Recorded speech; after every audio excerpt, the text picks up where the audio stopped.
first of all, we need to state some facts, which is nothing in this country works anymore now.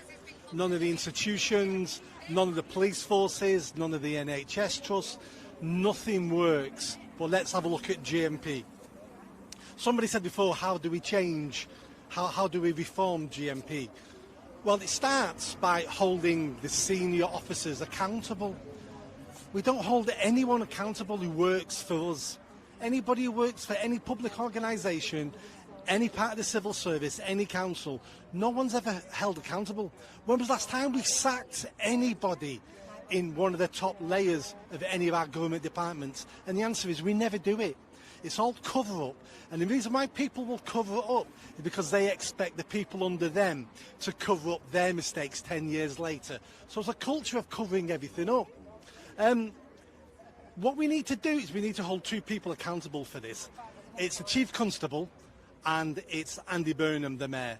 Now, I hold both of them responsible for this after the fact. I'm not for one moment suggesting they're involved in any wrongdoing, but the fact both of them run GMP at different levels mean they're responsible. And if you're a leader, you take that responsibility seriously. It's called personal responsibility. And you say, if my force is failing, that's a reflection on me. I take that. I didn't do anything myself, but I take that on board and I will find the truth. Because in this country, it's not enough that we administer justice. Justice has to be seen to be done. And we're losing that throughout our country now because it's all behind closed doors. We have some people who can tweet online and get 3 years in jail. We get other people who can abuse women, get caught, have it on video, abuse children, and walk out of court with a suspended sentence. That's not justice, and that's not looking like justice is being done. This case should be quite easy to prove. Either Zaina is lying, in which case release the footage, and that just solves this problem overnight. Or there's two other things. The footage doesn't exist anymore. Well, if it doesn't exist anymore, why doesn't it exist? And who's responsible for this system? Someone must be responsible. Whoever implemented this system, whoever's the manager of this system, they need sacking because they failed at their job. And not only did they fail at their job, failing at their job put the public at risk of bad officers. And there's always bad officers. Just like there's bad people, there'll always be a percentage of people who are wrong-uns. But senior management need to root them out. Every week now there's another GMP officer in court for robbery, for rape, for whatever. But Nick, the problem you've got is everybody in that station knew what was happening that night. I was screaming, everybody knew. Not a single officer intervened, right? So if you've got one wrong, the problem you've got is the so-called good ones stay quiet. Now, if you stay quiet, you're complicit because you're letting it continue. And you're a coward. But we also saw that. Cowards in there. Yeah, but they've got a track record for that. In the grooming gang scandals, many officers knew what was going on and disagreed with it, but they stayed silent because it was their career on the line, their pension on the line, their personal convenience. And we need to shout what that is.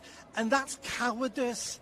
I'm not saying those officers could have stopped anything, but they should have shouted about it, just like Maggie Oliver did. She lost her career over that and shouted out.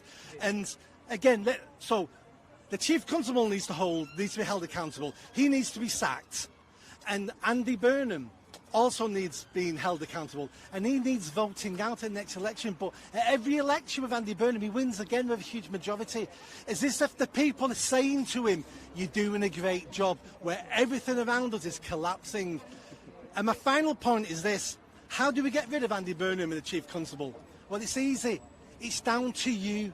It's down to the people listening to this. It's down to the people who feel sorry for Zaina.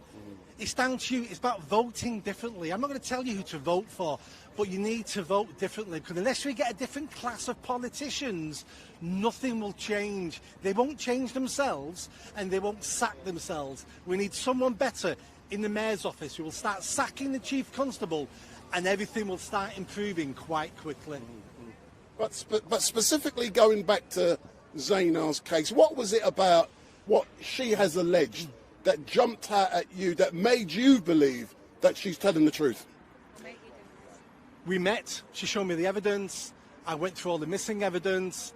I can't stand there 100% and say that Zaina's completely right, because I don't know. Nobody But you get a really feeling, knows. don't you? But it's the feeling, and it's the missing footage. I used to work for a council. I used to be based in police stations in Greater Manchester. So I've trained police officers. I know how the system works. I was one of the first people to gain money for Greater Manchester Police for them to buy body cams, because we wanted body cams to protect police officers from false allegations. So that's why we have CCTV. It's not to protect you or me. It's to protect officers. And if that footage goes missing, there's only one reason why that footage has gone missing.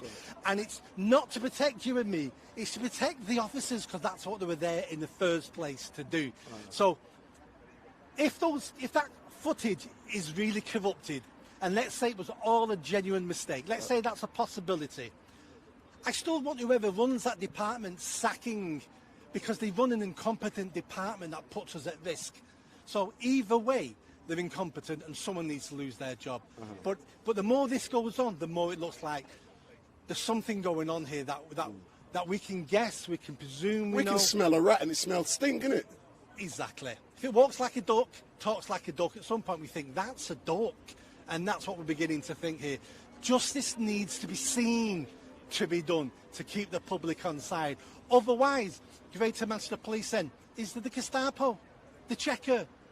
You know, we can't have our police force where we don't trust them, we feel they're against us, we feel they're persecuting us. That's not the police force I want.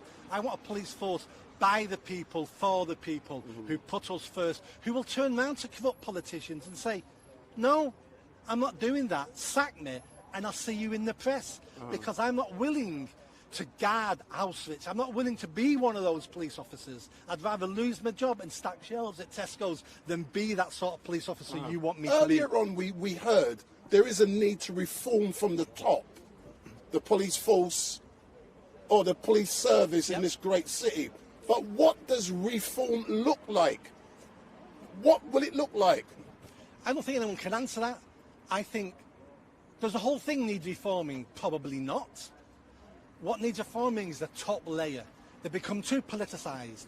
I've sat in meetings with Greater Manchester Police 20 years ago where local councillors would tell the police what to do, where you should be policing, what your priorities should be, who you should be looking at.